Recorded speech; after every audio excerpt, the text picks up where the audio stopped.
Putting Lego tyres onto Lego wheels. There are hundreds of different Lego rims and hundreds of different Lego tyres around, and literally thousands of combinations of rims and tyres. I'm only going to go into a few different combinations for the sake of this little exercise.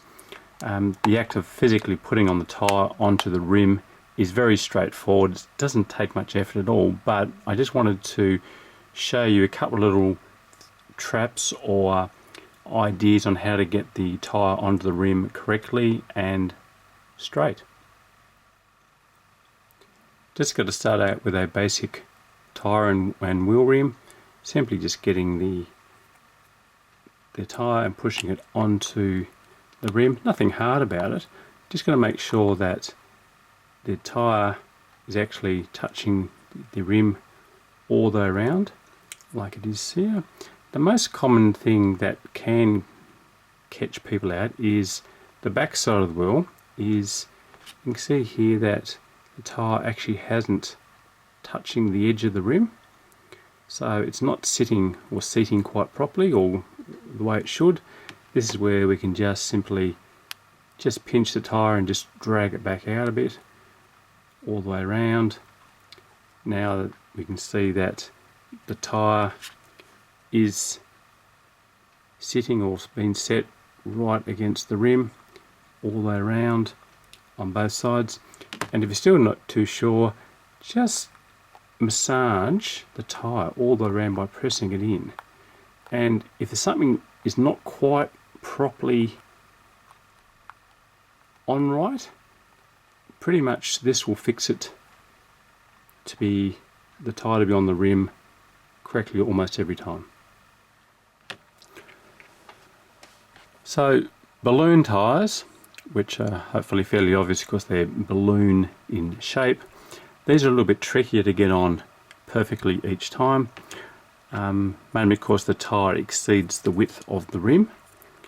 But once again, I'm just simply pushing the rim into the tyre, or vice versa.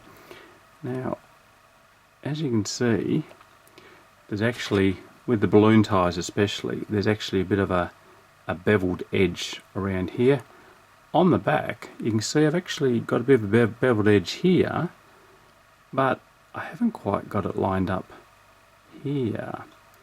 And the rim is actually almost flush with the tyre, but here the rim is actually inset a long way than the tyre, which means I haven't put it on correctly. And if I was to get a bit of an axle and give it a bit of a spin, you'll find that it may not. See how it wobbles? Because I haven't really set the tyre correctly onto the rim. So just a one-way little way of seeing what's on correctly. So just, you can massage it a bit or just try and mold it all the way around, but basically we're just trying to make sure, especially on the balloon tyres, that this beveled edge is on both sides. On this side I don't have it. There we go, it is now.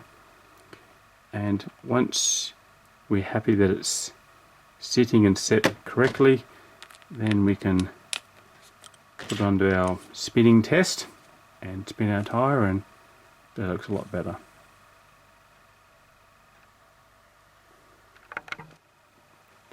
I'll just do a final example of putting tyres on rims with a larger combination. Once again, just basically pushing the rim into the tyre. Once again, try and make sure that the rim is flush with the tyre.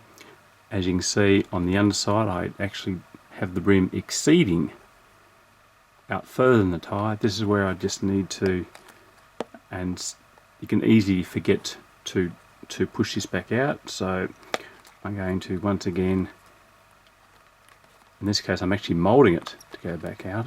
I'm not actually pulling it, which is another different way. And once again I can just give it a bit of a mould or squeeze all the way around the tyre just to make sure it's on correctly. And if it's still not too sure, once again just put an axle into the wheel and just do a little spinning test and just see if it spins straight. In this case it looks pretty good. Thanks for watching.